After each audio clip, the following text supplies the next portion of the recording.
سعودی ولی عہد کا دورہ پاکستان تھا جو ملتوی ہوا ہے۔ التوا کی وجہ جو خواجہ صاحب نے گفتگو کی ہے، ٹویٹ بھی انہوں نے کی، وہ ٹویٹ میں بھی فرما رہے ہیں کہ 7 سال پہلے چینی صدر کا دورہ تھا، وہ عمران خان صاحب کے دھرنے کی وجہ سے نہیں ہو سکا۔ اب بھی وہ جو خان صاحب کا حقیقی آزادی لانگ مارچ ہے اس کو مورد الزام ٹھہرا رہے ہیں کہ یہ ملک و قوم کے مفادات کے خلاف ہے خان صاحب کا یہ پلان، اور یہ ملک کے خلاف ایجنڈے پر کام کر رہے ہیں۔ یہ وزیر دفاع ہیں جو وزیر خارجہ بھی رہے ہیں، وہ یہ سٹیٹمنٹ دے رہے ہیں۔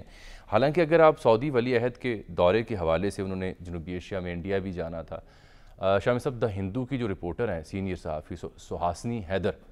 انہوں نے ہندو کے لیے ایک مضمون لکھا، نصرت جاوید صاحب نے اس پہ کالم باندھا ہوا ہے، وہاں انہوں نے خبر دی کہ وہ انڈیا بھی نہیں آ رہے، نہیں جا رہے نا، انڈیا بھی نہیں جا وہ رہے۔ G20 کا جو اجلاس ہے وہاں بالی ضرور جائیں گے، لیکن جو جنوبی ایشیا کا دورہ ہے وہ کچھ اور وجوہات کی بنیاد پر وہ التوا کا شکار ہوا ہے۔ پورا دورہ التوا کا، ہم اسے رنگ دے رہے ہیں، کبھی لانگ مارچ سے جوڑے ہیں، کبھی خان صاحب سے جوڑے ہیں، کبھی کسی اور شے سے جوڑے ہیں۔ اب خواجہ صفدر صاحب کے بیٹے ہیں، بڑا احترام ہے ان کا خواجہ آصف صاحب کا، لیکن لگتا ہے کہ بزرگ ہو گئے کچھ زیادہ۔ بہرحال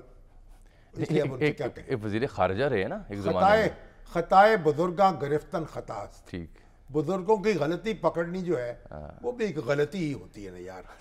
کیا کریں اب، چھوڑ دیتے ہیں سر، لیکن یہ وزیر خارجہ بھی رہے ہیں اور وزیر دفاع بھی ہیں۔ نہیں بہت کچھ ہے، بہت کچھ رہے ہیں، ٹھیک ہے، اور سیزنڈ آدمی ہے۔ اور یہ اگر ہمارے ہاں پاکستان کا دورہ صرف اس لانگ مارچ کی وجہ سے ملتوی ہے تو بھارت میں تو کوئی لانگ مارچ نہیں، مطلب یہ سوچنے سے